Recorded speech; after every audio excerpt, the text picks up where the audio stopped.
what are the actual, like, what do you need to start and what are those startup costs?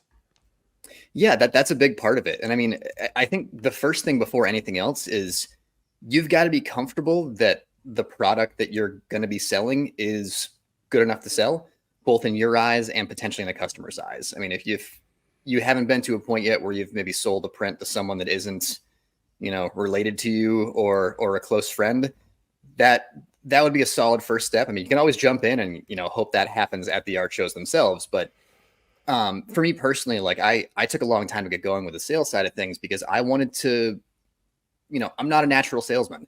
I wanted to feel good that, what I was selling, I was proud of, because there was no way I was going to be able to stand there and try and convince somebody that it was a good photo if I thought it wasn't. So that's definitely step number one. Beyond that, you've got to look into sort of building up inventory. And this can be a bit of a pain. So it's a matter of deciding, what items you think you want to sell. You can go as small as, printing your images on a magnet or a postcard or a greeting card, going all the way up to like big metal prints. They're all going to have their cost to get going. Obviously, the smaller things are going to be a smaller upfront cost. You'll also have, smaller revenue and profits to go with it. So it's a matter of trying to think out, like you said, what kind of range of, price range of products you want to be in. Is it going to be the really small stuff for crafts fairs? Is it going to be the bigger stuff, the sort of, show stopping pieces for art shows? That's going to be a big startup cost to get going with. And then beyond that, it's your setup. It's, do you need a 10 by 10 pop-up tent? Do you need tables? Do you need, an extra way to transport the stuff? I know we'll get into that a bit more later, but there could be a lot of things that kind of get into it. I mean, looking back at how I got going, first things I purchased were a 10 by 10 pop up tent. I think I have a Year Max is the brand. I wouldn't skimp on that. You're more than likely going to find shows with not ideal weather at some point or another. And you don't want to be at the ones where, you've got strong winds and your tent just blows over. I was at one earlier this summer in August when strong line of thunderstorms came through. Mine held up great, and I'm so glad I spent the extra probably $100 on it because we walked around the second morning of the fair.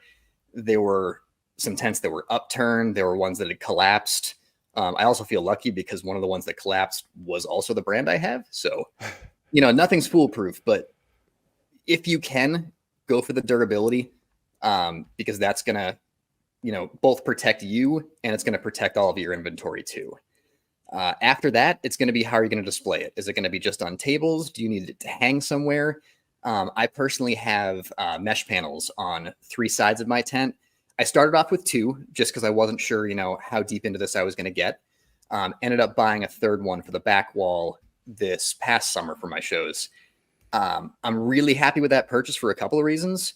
One, they're very light and they fold up very small. I'm putting all this stuff in the back of a Subaru. So it's a bit of like a Tetris puzzle to get it all in there. But if I had those big panels that didn't fold up well, it would really limit what I could do. So they're a huge space saver, which is great. They're very durable. Also, depending on what climate you're in, if you're in a hot environment, they all just have little holes in them and you can hang things wherever you want to, just on little S hooks.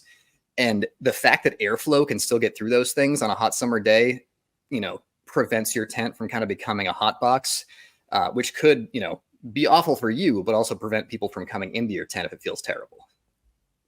Yeah, that's true. And like when we're talking about getting started and costs to get started, I think it can be a little bit overwhelming, especially like you have to think about what you want to price each print at. And that gets into what kind of inventory that you want in your booth in these art shows. Because I kind of go back to what you said about feeling comfortable about your photography. Like if you're not comfortable or confident in selling it because you don't think it's a good photo, then you probably shouldn't have it in there, number one. And number two, you have to take that same approach when you are pricing your photography. So you have to think about, what it took to get that photo. You have to think about what it's printed on, the size. And really it comes down to this for me, and this is kind of how I priced my photos when I was doing art shows is, do I want a lot of buyers for smaller priced things, or do I want just a handful of buyers that I can have probably a little bit closer of a relationship with and selling them big pieces that are those show-stopping pieces? And while you don't, if you do go the higher price route, you're not going to get that like dopamine hit of every single time you make a sale, right? But when you do make a sale, like it kind of outweighs all the others because it is such a big priced item. Yeah, I would agree to that. And to build on that too, it's a matter of how consistent do you want your sales to be.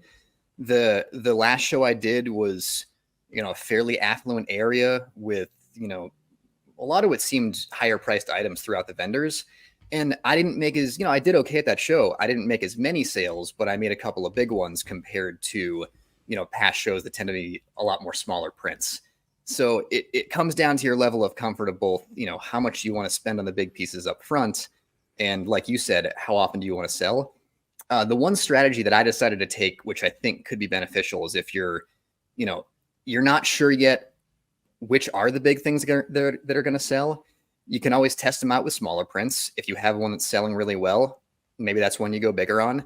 I also will, so I'll say in my booth, I have from 8x12 matted prints, 12x18 matted prints, and then a couple of various sizes of metal prints that I'll hang on the wall and have be the sort of, more eye-catching pieces. Those ones that are on the wall, the metal prints, I don't sell those specific ones off the wall. If anyone's interested, I'll place an order and I'll ship it to them. I've never had anyone complain about that.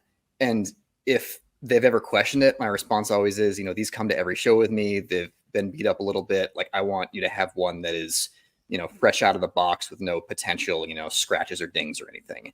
And the couple times I've had to say that, no one's ever had any issue with it. So it's a nice way to keep your upfront costs down too. So maybe you have 4, 5, 6 big pieces that you put around the outside of your booth to sort of keep it, eye-catching for the people outside. And if you do that, you spend that money once, and if someone likes them, you can just order it on the back end and, prevent yourself from needing to put that upfront cost.